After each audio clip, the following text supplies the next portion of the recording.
வீட்டில் ரேஷன் புழுங்கல் அரிசி இருந்தால் இந்த மாதிரி ஒரு கப் அரிசி எடுத்து அதை கொதிக்கிற தண்ணியில் போட்டு பாருங்கள். இதை வச்சு இப்படி கூட செய்யலாமான்னு நீங்களே ஆச்சரியப்படுவீங்க. அந்த அளவுக்கு அருமையான டேஸ்ட்டாக இருக்கும்.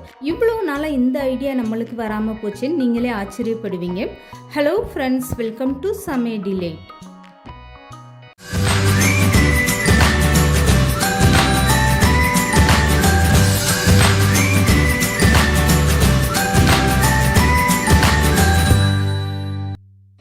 ஒரு கப் அளவுக்கு ரேஷன் புழுங்கல் அரிசி எடுத்துக்கோங்க. இதில் கல் தூசி எதுவுமே இருந்தால் அதை க்ளீன் பண்ணிவிட்டு இந்த மாதிரி க்ளீனாக எடுத்து வச்சுக்கோங்க. இப்போ 3 கப் அளவுக்கு தண்ணி சேர்த்துட்டு இந்த தண்ணி நல்லா கொதி வர ஸ்டேஜில் இந்த அரிசியை நீங்கள் சேர்த்துக்கோங்க. அரிசி சேர்த்ததுக்கப்புறமா 1 ஸ்பூன் அளவுக்கு இதில் கடலைப்பருப்பு சேர்த்துக்கோங்க. 1 ஸ்பூன் அளவுக்கு உளுந்து சேர்த்துக்கோங்க. இப்போ இதெல்லாம் ஒரு டைம் கலந்து கொடுத்துட்டு அப்படியே ஸ்டவ்வை ஆஃப் பண்ணிடுங்க. இப்போ மூடி போட்டு இந்த அரிசி அப்படியே ஒரு 10 நிமிஷம் இந்த சுடு தண்ணியிலே நல்லா ஊற வச்சுருங்க. இந்த மாதிரி சூடான தண்ணியில் ஊறும்போது அரிசி 10 நிமிஷத்துலேயே உங்களுக்கு ரொம்ப ஈஸியாக ஊறி முடிஞ்சிடும். ரேஷன் புழுங்கல் அரிசியை நீங்கள் நார்மல் தண்ணியில் ஊற வச்சிங்கன்னா 3 மணி நேரத்துலேருந்து 4 மணி நேரம் டைம் எடுக்கும். அதனால் இந்த மாதிரி சூடான தண்ணியில் நீங்கள் ஊற வச்சிங்கன்னா 10 நிமிஷத்தில் நல்லா ஊறி முடிஞ்சிடும். இப்போ நான் அரிசி பருப்பெல்லாம் கையில் எடுத்து உடச்சி காட்டுறேன் பாருங்கள் எந்த அளவுக்கு நல்லா ஊறி வந்துடுச்சுன்னு. இப்போ இந்த அரிசியை நல்லா கையில் பிசைஞ்சு ஒரு 3லேருந்து 4 டைம் தண்ணி சேர்த்து நல்லா கழுவி எடுத்துருங்க. இப்போ இந்த ரேஷன் அரிசியோட கலரை பாருங்கள், கொஞ்சம் கூட அந்த ரேஷன் அரிசியோட வாடையும் இருக்காது. கலர் நல்லா ஒயிட் கலரில் ரொம்பவே சூப்பராக வந்துருச்சு பாருங்கள். இப்போ தண்ணியை வடிச்சிட்டு இந்த அரிசியை எடுத்து வச்சுட்டு இது கூடவே ஒரு சில்லளவுக்கு தேங்காய் பொடிசாக கட் பண்ணிவிட்டு சேர்த்துக்கோங்க. ஒரு துண்டு இஞ்சி, 2 காஞ்ச மிளகாய் சேர்த்துக்கோங்க. 1/2 ஸ்பூன் அளவுக்கு மிளகு சேர்த்துக்கோங்க. இப்போ இதுக்கு தேவையான அளவு உப்பும் சேர்த்துக்கோங்க. இதை கொஞ்சம் கொஞ்சமாக தண்ணி சேர்த்து நல்லா மிக்சி ஜாரில் கொரப்பு தன்மையோடு அரைச்சி எடுத்துக்கோங்க. அதிகமான தண்ணி சேர்த்துடக்கூடாது. இப்போ நான் மாவை அரைச்சிட்டு இதை எடுத்து காட்டுறேன் பாருங்கள். கையில் எடுத்து பார்த்தா மாவு இந்த அளவுக்கு நல்லா கெட்டியாக இருக்கணும். இப்போ அரைச்சி எடுத்த மாவை அப்படியே வேறு ஒரு பாத்திரத்தில் மாற்றி எடுத்துக்கோங்க. மாவுமே நல்லா கொரப்பு தன்மையோடு இருக்குது பாருங்கள். இந்த ரேஷன் அரிசி உங்களுக்கு மிக்சி ஜாரில் இப்படி கெட்டியாக சேர்த்து அரைக்கும் போது உங்களுக்கு சீக்கிரமாக அரைப்படாது.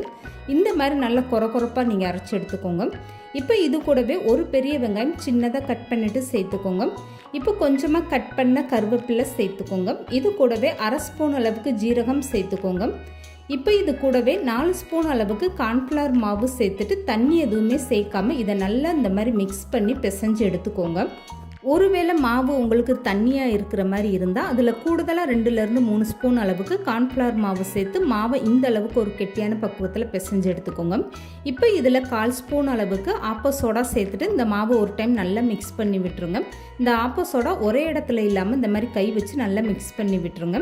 இந்த மாவை வச்சு நீங்கள் டிஃபன் செய்யலாம், அப்படி இல்லைன்னா ஈவினிங் டயத்தில் ஸ்நாக்ஸ் கூட செய்யலாங்க. இப்போ கையை நல்லா தண்ணியில் நனைச்சிட்டு கொஞ்சமாக மாவு எடுத்து இந்த மாதிரி நல்லா உருண்டையாக உருட்டிக்கோங்க. இதுக்கப்புறமா ஒரு சின்னதாக வாழை இலை எடுத்துக்கோங்க. இதில் மாவை கொஞ்சமாக வச்சுட்டு இப்படி லேசாக நல்லா தட்டி விட்டுருங்க.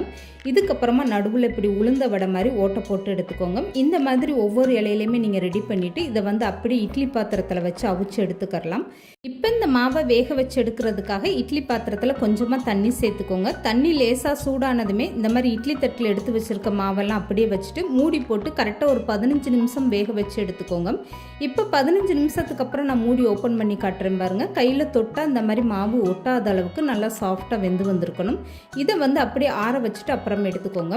இப்போ இந்த மாவை பயன்படுத்தி எப்படி ஈவினிங் ஸ்நாக்ஸ் செய்கிறதுன்னு பார்க்கலாம். இதுக்காக ஒரு அகலமான பாத்திரத்தில் கொஞ்சமாக சமையல் எண்ணெய் சேர்த்துக்கோங்க. கையை தண்ணியில் நினச்சிட்டு இந்த மாதிரி கொஞ்சம் கொஞ்சமாக மாவு எடுத்து உளுந்த வடை மாதிரி தட்டிட்டு அப்படியே நீங்கள் எண்ணெயில் சேர்த்துக்கோங்க. மாவு எண்ணெயில் சேர்த்ததுமே ஸ்டவ்வை மீடியமாக வச்சுட்டு இந்த மாதிரி ஒரு ஸ்பூன் வச்சு 2 பக்கம் நல்லா திருப்பி விட்டு பொரிச்சு எடுத்துக்கோங்க. உளுந்த வடை எப்படி நல்லா செவக்க விட்டு எடுப்போமோ அந்த மாதிரி இந்த வடையும் நல்லா செவக்க விட்டு எடுத்துக்கோங்க. அவ்வளோதாங்க. ஒரே மாவில் காலை டிஃபனும் செய்யலாம். இந்த மாதிரி ஈவினிங் டயத்தில் நீங்கள் வடையாகவும் செஞ்சு சாப்பிட்லாம். இந்த வடை பொரிச்சு எடுக்க அதிக அளவில் உங்களுக்கு எண்ணெய் தேவைப்படாது. இந்த மாதிரி கொஞ்சமான எண்ணெயை பயன்படுத்தி நீங்கள் ரொம்பவே சூப்பராக இந்த மாதிரி வடை செஞ்சு எடுத்துடலாம். இப்போ ஒரே மாவை பயன்படுத்தி காலை டிஃபனும் செஞ்சாச்சு, ஈவினிங் டைம் இந்த மாதிரி வடையும் செஞ்சாச்சு. இது ரெண்டுக்குமே பொருத்தமான ஒரு சூப்பரான கார சட்னி எப்படி செய்கிறதுன்னு பார்த்துடலாம். இதுக்காக ஒரு பெரிய வெங்காயம் நீளமாக கட் பண்ணி எடுத்துக்கோங்க. ஒரு வெள்ளைப்பூடு சேர்த்துக்கோங்க. இப்போ 2 தக்காளியும் கட் பண்ணிவிட்டு சேர்த்துக்கோங்க. 3 காஞ்ச மிளகாய் சேர்த்துக்கோங்க. இது கூடவே கொஞ்சமாக புளி சேர்த்துக்கோங்க. இந்த மாதிரி சின்ன பீஸாக சேர்த்திங்கன்னா போதும். இப்போ இது கூடவே சின்ன பீஸாக மண்டை வெல்லம் சேர்த்துக்கோங்க. மண்டை வெல்லம் இல்லைன்னா 1/4 ஸ்பூன் அளவுக்கு நாட்டு சக்கரை சேர்த்துக்கோங்க. இப்போ இந்த சட்னிக்கு தேவையான அளவு உப்பும் சேர்த்துட்டு கொஞ்சமாக கருவேப்பிலையும் சேர்த்துட்டு தேவைப்பட்டால் தண்ணி சேர்த்து மிக்ஸி ஜாரில் நல்லா அரைச்சி எடுத்துக்கோங்க. இப்போ அரைச்சி எடுத்துகிட்டு வந்த கார சட்னி பாருங்கள். சட்னி இந்த அளவுக்கு நல்லா கெட்டியாக இருந்தால் தான் உங்களுக்கு சாப்பிட்றதுக்கு நல்ல அருமையான டேஸ்ட்டாக இருக்கும். இந்த சட்னியில் நான் தாளிப்பு எதுவுமே சேர்க்கலை. உங்களுக்கு தாளிப்பு வேணும்னா கொஞ்சமாக நீங்கள் எண்ணெய் சேர்த்து கடுகு கருவேப்பிலை சேர்த்து தாளித்து எடுத்துக்கோங்க. இந்த கார சட்னி உரப்பு புளிப்பு இனிப்புன்னு அவ்வளோ ஒரு அட்டகாசமான டேஸ்ட்டாக இருக்கும். இப்போ இட்லி பாத்திரத்தில் வேக வச்சு எடுத்த இந்த வடையை பாருங்கள். கொஞ்சம் கூட வாழை இலையில் ஒட்டாமல் எந்த அளவுக்கு நல்லா சாஃப்டாக வெந்து வந்துருச்சு பாருங்கள். இதை அப்படியே இட்லி மாதிரி நீங்கள் இந்த கார சட்னி வச்சு தொட்டு சாப்பிடலாம். அவ்வளோ ஒரு அருமையான டேஸ்ட்டாக இருக்கும். 1 கப்பு ரேசன் புழுங்கல் அரிசி இருந்தால் போதுங்க. காலை டிஃபனும் முடிச்சிடலாம், ஈவினிங் நீங்கள் ஸ்நாக்ஸுமே இந்த மாதிரி ரொம்ப ஈஸியாக செஞ்சு முடிச்சிடலாம். இந்த ரெண்டுக்குமே பொருத்தமான இந்த மாதிரி ஒரு கார சட்னி நீங்கள் வச்சு சாப்பிடும்போது சாப்பிட்டுக்கிட்டே இருக்கலாம். அவ்வளோ ஒரு அட்டகாசமான டேஸ்ட்டாக இருக்கும். இப்போ இந்த வடையிலேருந்து ஒன்று எடுத்து நான் பிச்சு காட்டுறேன் பாருங்கள். எந்த அளவுக்கு வடை நல்லா சாஃப்டாக பஞ்சு போல் ரொம்பவே சூப்பராக வந்திருக்கு பாருங்கள். இந்த வடை ரேசன் அரிசியில் தான் செஞ்சீங்கன்னா யாருமே நம்ப மாட்டாங்க. கொஞ்சம் கூட ரேசன் அரிசியோட வாடையே இல்லாமல் அவ்வளோ ஒரு அருமையான டேஸ்ட்டாக இருக்கும். கண்டிப்பாக ட்ரை பண்ணி பாருங்கள். இந்த வீடியோ பிடிச்சிருந்தா லைக் பண்ணுங்கள், ஷேர் பண்ணுங்கள். மறக்காமல் சமையல் டிலேட் சேனலை சப்ஸ்கிரைப் பண்ணுங்கள்.